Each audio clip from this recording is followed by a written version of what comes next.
And good morning to you, Jumbo Love, live at www.radio-next.tv and live on Facebook, YouTube, and Instagram today. We are sharing information and awareness about Medicare and some of the changes that are coming up 2026. And Robin, we are coming near the deadline. The December 7th deadline of being able to make the changes in your Medicare choices.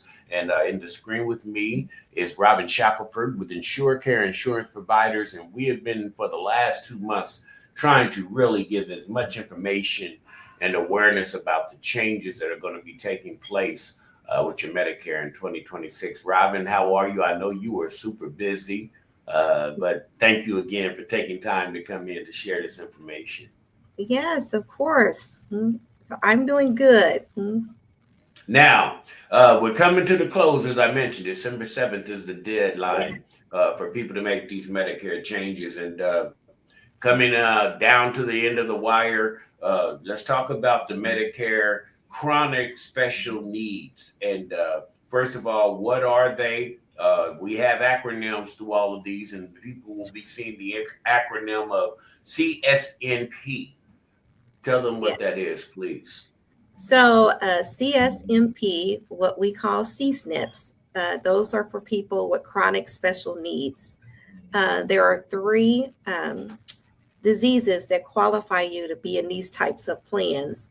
So these plans give you a little extra benefits because they're all catered around trying to make sure you get the best treatment possible for whatever your illness is. Some of the differences, you will have a whole team. They try to do a coordinated team. So, say for instance, if you have diabetes, you're going to get a coordinated team to help you with your diabetes. So, those illnesses are diabetic, if you have any kind of heart disease or congestive heart failure, and then kidney failure. So, those are the three that qualify you for these special plans. Now, those three illnesses are the three different illnesses I would probably assume are running rampant through uh, the senior demographic. Would that be correct? Yeah, and I know there's other illnesses out there. When we sit down with people, they're like, okay, why isn't asthma on there? Why isn't cancer on there? These were the three that they were able to get past the federal government. But these three, a large amount of seniors and even those on disability have these, especially diabetes. Diabetes is one of those ones that a lot of people are going to have and that will qualify you to be able to be in this plan. And I did want to bring up a lot of people are eligible to be in these plans that are under 60 that are on disability and have been on disability for 2 years. We're finding that a lot of them are on Medicare but didn't know anything about these plans. So, if you have one of those chronic illnesses and you are disabled and been on disability for at least 2 years, make sure that you contact us or contact the broker and get you in this plan, especially if you're on Medicaid. And most of the people that are on disability are on Medicaid. I'm so glad we do this because there are so many people that just don't know what they're eligible for when they qualify for some of these, new changes that are taking place. Now, let me ask you this: we know we have the C-SNAP, but how are they different from non-chronic Medicare Advantage plans? What are the differences between those two different plans? So, you definitely, one is you're going to get a care team to help coordinate your care, to wrap around all those services to help you with the diabetes, to help you with the heart failure, or to help you with the kidney failure. A lot of the kidney failure programs, they're going to give you unlimited transportation to dialysis. You're going to get diabetic equipment. So, benefits that you would not see in other plans, you're going to see in this plan because they're trying to give you extra benefits to help you with those diseases. I love when we talk because I told you, I've been a businessman for a while and been working in the public sphere for a while and noticed that the money doesn't go anywhere; it goes to different places.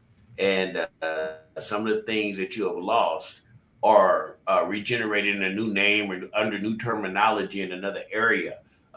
Like the food and grocery cards, for instance, and utilities, and your prescriptions and over the counter. They didn't take some of these things all the way away. You just have to know where to go get them now. Tell me how some of those things that I just mentioned have been rearranged and put into a new place for you to still receive those benefits. Yeah, so you're right. So the federal government did change the laws on who could actually use their cards for groceries and utilities. Now you have to have a specific disease in order to be able to utilize those cards. A lot of seniors, I think they're going to get slapped in the face because you may have been on a plan that you were getting a grocery card, you were just on a regular Medicare Advantage plan, and now that's going to be taken away because you don't have one of these diseases or illnesses. So there's two Wow. parts. In order to use the card with a list of diseases, there's about 20 something diseases on there that you can actually use the card for. And that also includes if you're on Medicaid. So keep that in mind. If you're on one of these Medicaid, Medicare plans, which we call dual eligibles, you still got to have one of these diseases. Now, if you are a chronic special needs person, you are going to automatically apply because your three illnesses is already on that list. And not Hmm. only are you going to qualify, but you're going to get even more on your card. So that's another reason why, if you have one of these chronic illnesses, you want to make sure that you look into one of these plans. Yeah, that is awesome information because, as I mentioned, you can still probably get some of the benefits that you have, but you just need to go where they are served to you now under the new rules and regulations. Let's talk about the CSNP.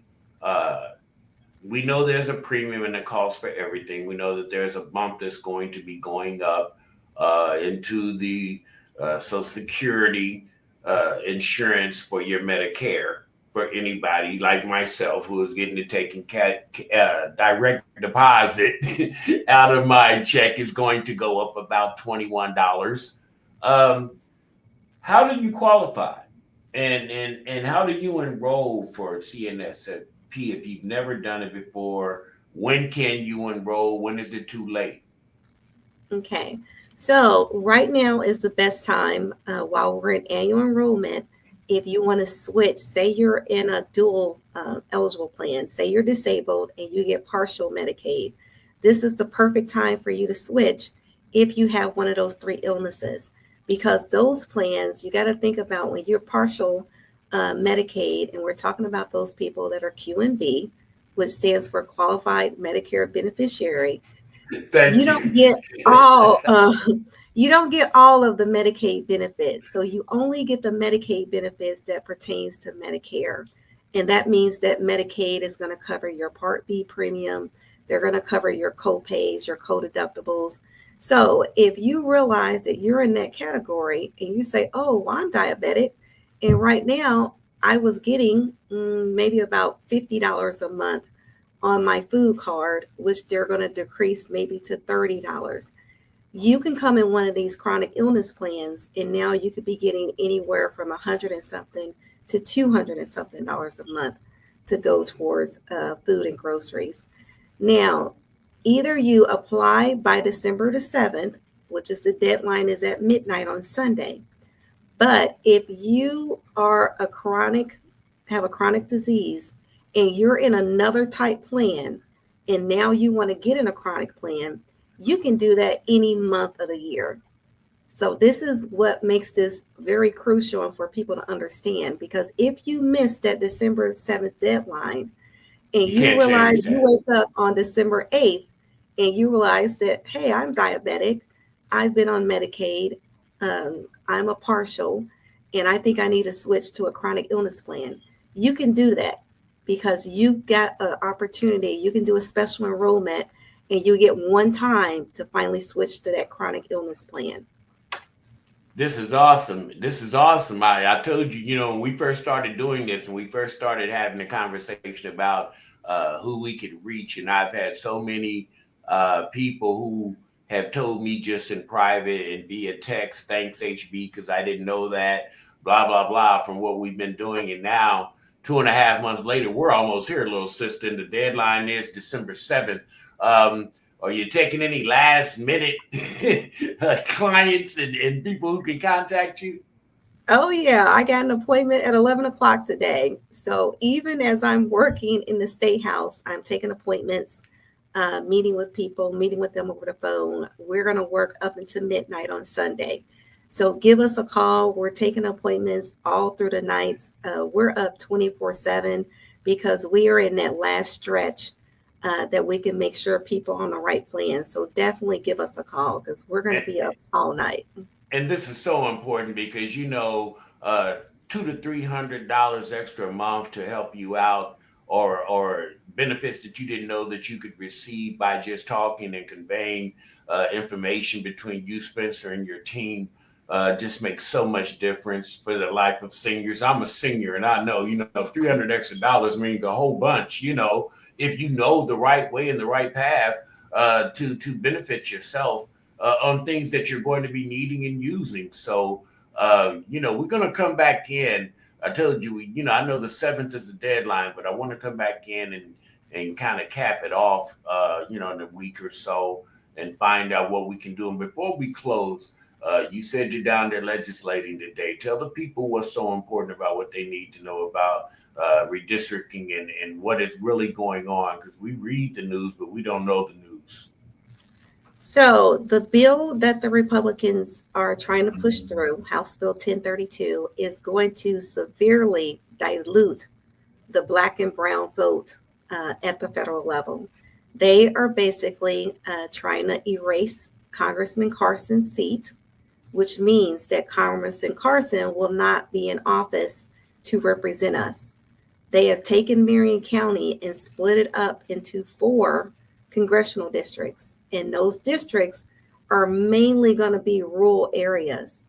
So for my district over in Warren Township, that district, I'll start with my legislative district, is going to be broken up into 3 congressional districts. And where I live in Warren Township, now we're going to be in Congressional District 9, I believe, which is mostly those southeastern counties. So what they're doing is horrific. And I think we really need black and brown people to really pay attention and really start calling and voicing their concerns because it's going to be detrimental to our community. And I liked, I told you I can be candid. It is like having a nice 16-ounce jug of chocolate milk and then going to get a gallon of homogenized white milk and pouring it in to that 16-ounce bottle of chocolate milk Mhm. is really what we're talking about in layman's terms. Uh, Yeah, I like that I mean, analogy. Yeah. yeah, and that is candid as I can be without trying to go, racially deep, and but that is what is happening, Yeah. and people don't understand that is what is happening. That's the reason I love when I have you and people who are really doing this on, because I'm just a guy out here as a messenger, but I understand what they're doing, you know. Yeah. So yeah, they're taking So our yeah, deep chocolate cup of milk yeah. and then Yeah, pouring white. we gonna pour some white milk into this. So love you, man, and keep doing what you're doing, and we'll be talking soon. And congratulations on this segment that we've done for the last 2 months to try to make people aware of Medicare and all the changes that are coming. And all we can do is what we do, little sister. Yeah. Thank you for the opportunity and the partnership. We appreciate you. Absolutely. We'll be talking soon. Okay. Bye.